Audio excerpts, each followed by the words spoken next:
Have you ever wondered how to construct your own polynomial equations to satisfy certain conditions?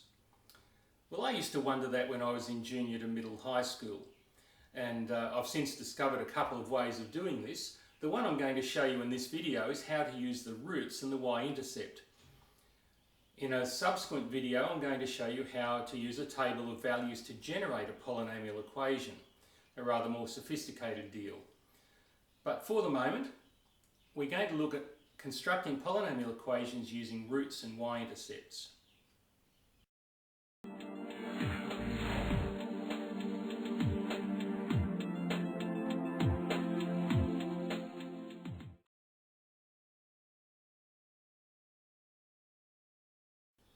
I have behind me the graph of a cubic equation that I've just drawn. I actually like hand drawing equations. One gets a better feel for things. You'll notice that it has a root at +3, a root at -1 and a root at -5. And let's say the intercept is at -4. I've just made these numbers up on the spot.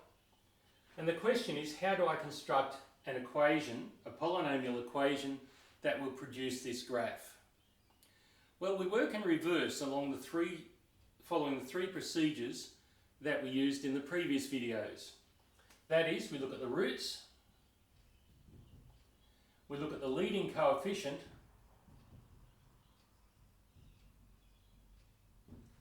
and we look to see whether the leading coefficient is positive or negative, and we look at its size. Now, to generate the roots is quite easy.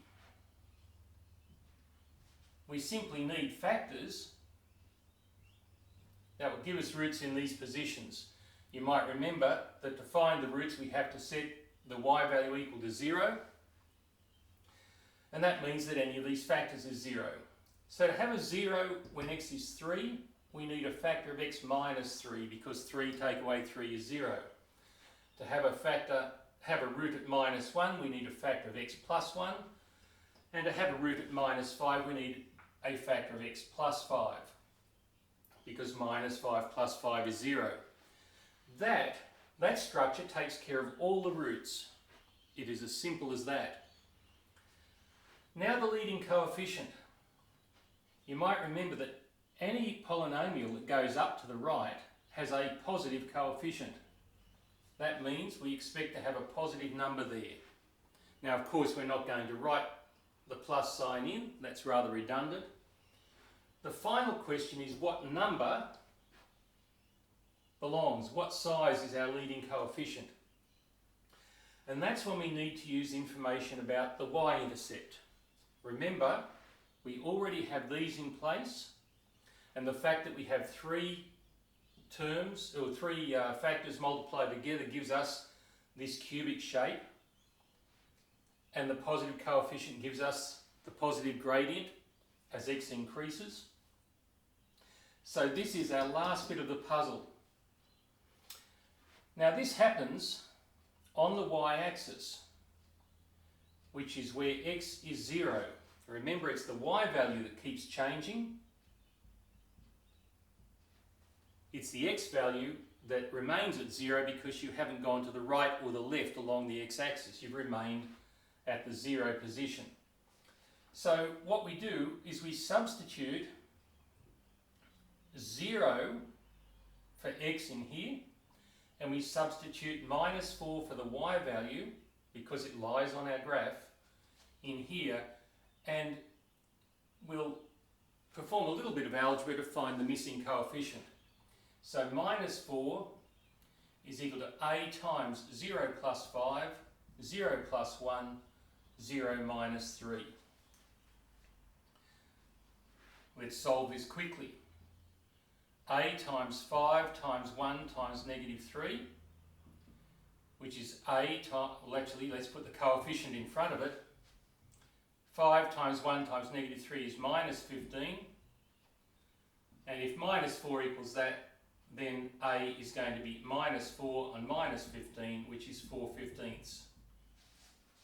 And this means that our final cubic equation is y equals 4/15 It's positive as we expected, times x plus 5, x plus 1, x minus 3.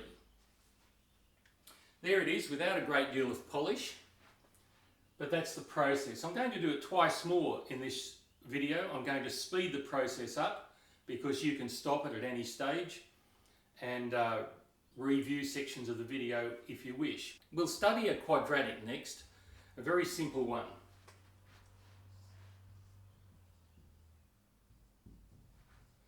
Just choose whichever roots. Let's have one at minus 2 and one at plus 4. And let's be a bit adventurous and make it an upside down parabola. And give it a y-intercept of plus 5. I chose that because it's odd and the roots are even. We might find something interesting. Let's go through the same procedure. To have the roots in these two places, we need to have one root or one factor of x minus 4 to have a root at x plus 4, and another factor at x plus 2 so that x minus 2 or x equals minus 2 will make that 0. And that takes care of our two roots. We let the coefficient be a, and we now substitute the coordinates for this point, which happens to be 0, 5, because x is worth 0, remember, on the y-axis, and the y value is worth 5. So y is worth 5, x is worth 0, I'll put in all the steps. 0 minus 4 is minus 4, 0 plus 2 is plus 2, that's minus 8. And now we have minus 8a equals 5, and a must be minus 5/8. Notice we have a negative coefficient. I'll put that back in place of the a up here.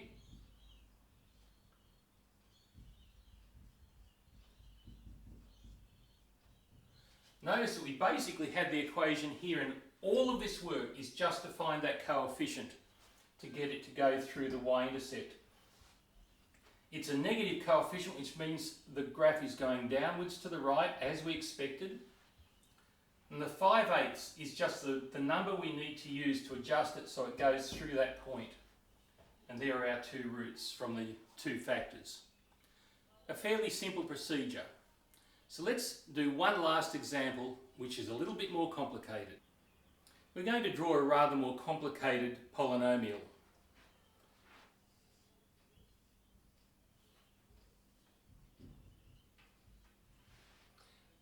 Let's have a double root, a triple.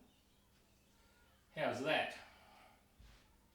We'll give them some numbers. Let's say that's at 2, 4. Let's say that's at 6, and that's at 8. We're going to get some large numbers here. I just hope my mind is up to it. So there we go. And we'll choose a y value, a y-intercept of minus 60. This is being a bit adventurous, but let's see what happens. Let's organise our roots first. We have 4 roots. 2 of them are normal roots, but we have a triple root here and a double root here. You might remember from a previous video that triple roots have the curve pass through them in a kind of an S shape, and double roots have the curve bounce off the axis where the root is. So we can write our root at minus 4, or our factor would be x plus 4, and we're going to have that one twice. Our factor at x equals 2 is going to be x minus 2. We're going to have that 3 times, it's a triple root.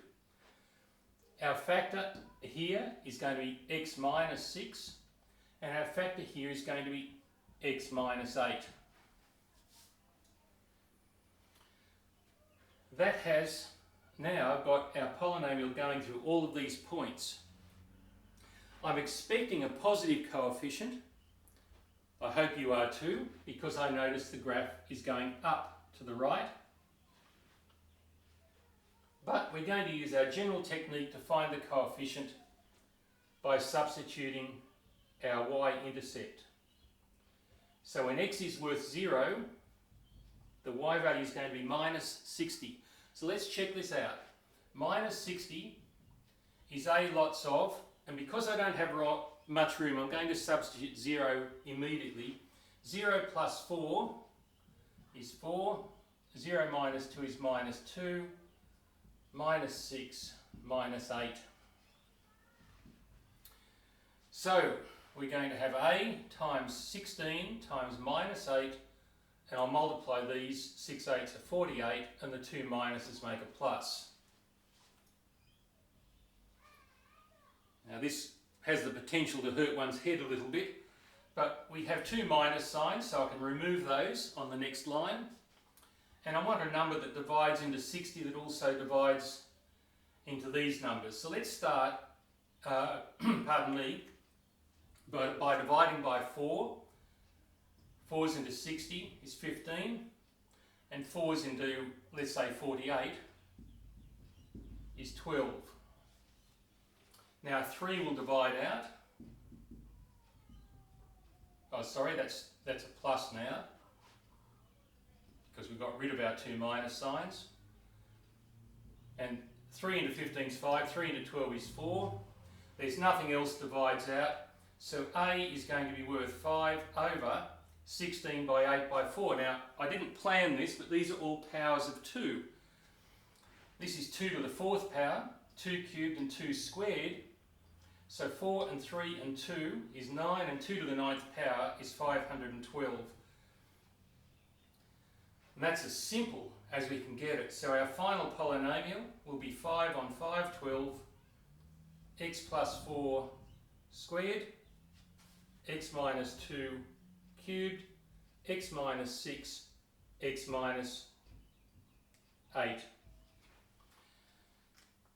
And that is a rather complex polynomial that we've generated just by knowing its 4 roots and its y-intercept.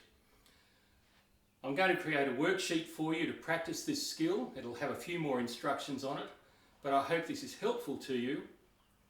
And in the next video, it was going to be this one, but in the next video, I'm going to explain how you can use this principle of roots or zeros to generate graphs that have bits in different places of the graph paper, and even generate the words I love you from one equation. So do look at that video, please. Thank you.